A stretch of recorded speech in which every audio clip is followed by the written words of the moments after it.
La question principale que nous avons posée aujourd'hui, c'est la question de la diversité culturelle et les menaces qu'il peut connaître par rapport à la mondialisation et surtout à l'envahissement de toute l'économie mondialisée.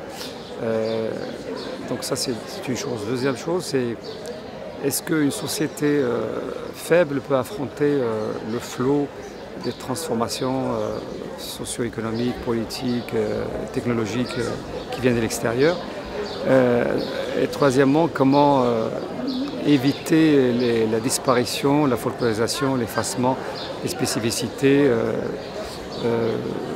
vu le rythme de l'histoire d'aujourd'hui et vu la société de consommation qui se propage un peu partout et qui efface toutes les frontières et toutes les spécificités des communautés. Je suis intervenu dans le domaine du patrimoine, parce que parler de la diversité, de façon théorique, ça reste simplement de l'ordre du discours.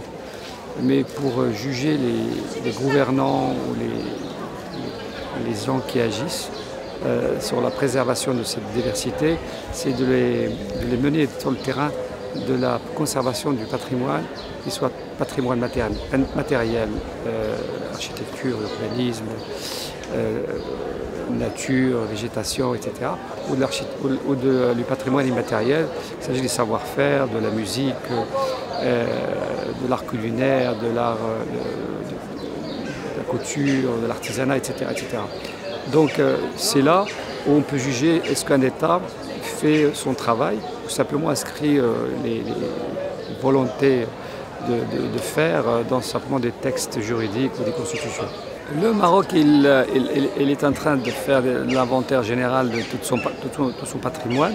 La conservation du patrimoine, ce n'est pas simplement aussi de restaurer le patrimoine bâti ou de restaurer les savoir-faire, mais aussi de trouver des hommes qui prennent en charge ces espaces qui seront refaits, restaurés, et leur donner des fonctions adéquates à ces bâtisses.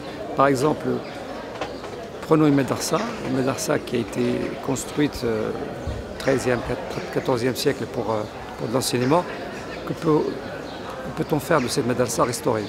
Là, il faut simplement restaurer la matière, les murs, la décoration, l'ornementation, etc., mais aussi restaurer la fonction sociale et culturelle de cette bâtisse. Et toutes ces questions se posent dans tous les domaines, même l'artisanat, partout. C'est un très grand chantier et que les politiques commencent à peine à en parler depuis une décennie. Parce qu'au début, l'État-nation voulait faire son unité par la force, en niant la diversité et surtout la présence des minorités.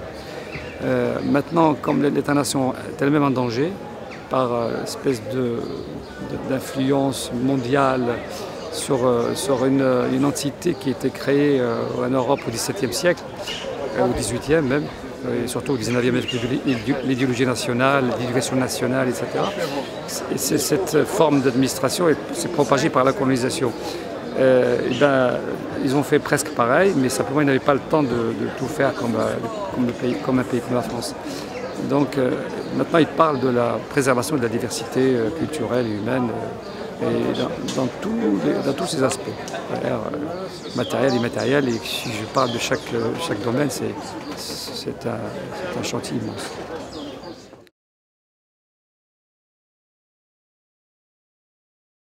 Actuellement, il y a des personnes qui vivent dans des communautés où ils ne se considèrent pas tout à fait comme des individus.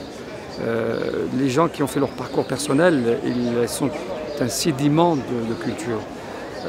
D'abord, ils reçoivent les modèles culturels de base pendant leur enfance.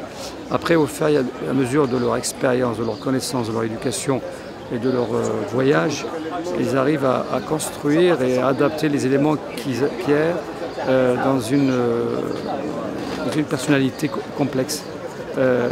On peut être ça et ça en même temps, mais ça, je peux facilement trouver une cohérence en moi-même par l'éducation et la culture que j'ai acquise. Et là, c'est pas l'apanage de tout le monde. C'est un long processus d'éducation pour accepter la tolérance, pour que l'autre ne fasse pas peur, pour que les autres religions, ils n'ont parlé que des religions, il y a aussi l'athéisme, l'agnosticisme, etc. Il y a la liberté de conscience. Il faut avancer vers ça, c'est-à-dire que si quelqu'un passe différemment, il ne faut pas avoir peur de lui. Il faut dialoguer. Et quand on connaît sa personnalité, on peut comprendre les autres plus facilement. C'est-à-dire on a plus de facilité à affronter les autres.